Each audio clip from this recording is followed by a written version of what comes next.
છોટાઉદેપુર બેઠકમાં પણ ખરાખરીનો જંગ જામવાનો છે। મતદાનની ઊંચી ટકાવારીનો ફાયદો કોને થવાનો છે તેવી ચર્ચાઓ વચ્ચે બંને પક્ષે જીતનો દાવો કરાઈ રહ્યો છે। આજે મતદાનની શરૂઆત સાથે જ લોકોમાં મતદાનમાં ઉત્સાહ હતો। છોટાઉદેપુરના મતદાન કેન્દ્રો ખાતે સવારથી જ કતારો લાગી હતી। છોટાઉદેપુર લોકસભાના કોંગ્રેસ ઉમેદવાર નારણ રાઠવાએ સહપરિવાર મતદાન કરી પોતાના વિજયનો દાવો કર્યો હતો, જ્યારે ભાજપના ઉમેદવાર અને વર્તમાન સાંસદ રામસિંહ રાઠવાએ પણ છોટાઉદેપુર ખાતે મતદાન કર્યું હતું। રામસિંહ રાઠવા મતદાન બાદ પોતાની જીત માટે ખૂબ જ આશાવાદી જણાયા હતા।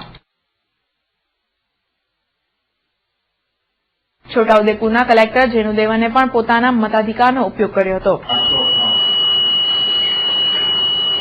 ખેર છોટાઉદેપુર બેઠક માટે પાદરા ડભોઈમાં થનાર મતદાન મહત્વપૂર્ણ સાબિત થનાર છે। તેમાંય ડભોઈ વિધાનસભા બેઠક પર બમ્પર વોટિંગો કોને લાભ થશે તે જોવાનું રહે છે। ડભોઈમાં મતદાન માટે સવારથી જ ભારે ઉત્સાહ હતો। મતદાન કેન્દ્રો પર ભીડ ઉમટી પડી હતી। પૂર્વ ધારાસભ્ય અને કોંગ્રેસ નેતા સિદ્ધાર્થ પટેલે પણ મતદાન કરી મતદારોના ઉત્સાહને આવકાર્યો હતો। ઉત્સાહ દેખાઈ રહ્યો છે। જેટલા બૂથોની મેં મુલાકાત લીધી એ જોતા લાગ્યું છે કે ભારે મોટી માત્રામાં મતદારો મતદાન માટે નીકળ્યા છે અને એક ખૂબ સારો ઉત્સાહ દેખાઈ રહ્યો છે। એ જોતા એમ લાગે છે કે વિધાનસભામાં જે રીતે મતદાન થયું હતું એટલી જ ઊંચી ટકાવારીમાં આ વખતે પણ લોકસભામાં મતદાન થશે। આણંદ જિલ્લાના અતિ પ્રતિષ્ઠિત જંગમાં આજે સવારથી જ ખૂબ જ ઉત્સાહ સાથે મતદાન થયું હતું। આણંદ લોકસભા બેઠક પર કોંગ્રેસના ભરતસિંહ સોલંકી અને ભાજપના દિલીપ પટેલ વચ્ચે સીધો જંગ છે।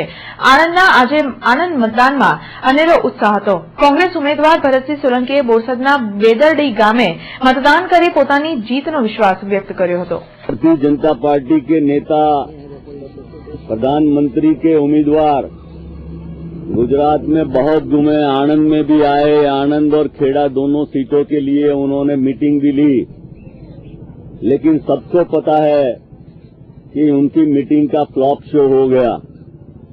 गुजरात में जो अंडर करंट चल रहा है वो कांग्रेस के साथ चल रहा है और गुजरात की जनता इस बार कांग्रेस को बहुमत सीटें लोकसभा में लाके देगी। यूपीए को मुझे लगता है 150 से ज्यादा सीटें मिलेगी। ગુજરાતભરમાં સારા મતદાન વચ્ચે પંચમહાલમાં નીરસ મતદાન ચિંતાનો વિષય બન્યો હતો।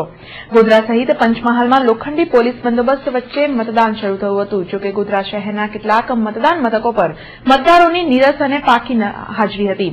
જાણવા મળ્યા મુજબ પંચમહાલમાં અંદાજે 52% જેટલું જ મતદાન નોંધાયું હતું। પંચમહાલ બેઠક પર કોંગ્રેસના રામસિંહ પરમાર તથા ભાજપના પ્રભાતસિંહ ચૌહાણ વચ્ચે જંગ છે। બીજી તરફ ભરૂચ લોકસભા બેઠક પર પણ ભારે ઉત્સાહ સાથે મતદાન કેન્દ્રો ખાતે કતારો લાગી હતી। વહેલી સવારથી જ મતદાન કેન્દ્રો મતદારોથી ઉભરાયા હતા। લોકોએ ભારે ઉત્સાહ સાથે મતદાન કરી ભરૂચના ભાવિ સાંસદના ભવિષ્યને ઈવીએમમાં સીલ કર્યું હતું। ભરૂચમાં ભાજપના મનસુખ વસાવા અને કોંગ્રેસના જયેશ પટેલ વચ્ચે સીધો જંગ છે। लोकतांत्रिक प्रक्रिया को मजबूत करने के लिए चुनाव अनिवार्य है और मैंने भी ये जो इलेक्शन का पर्व है, एक फेस्टिवल है, उसमें मैंने भी अपने आप को पार्टिसिपेट किया है। मुझे पूरी उम्मीद है कि फिर से एक बार केंद्र में कांग्रेस के नेतृत्व में यूपीए 3 की सरकार बनेगी। माहौल काफी अच्छा है। गुजरात में भी भारतीय जनता पार्टी से कांग्रेस की सीटें ज्यादा आएंगी।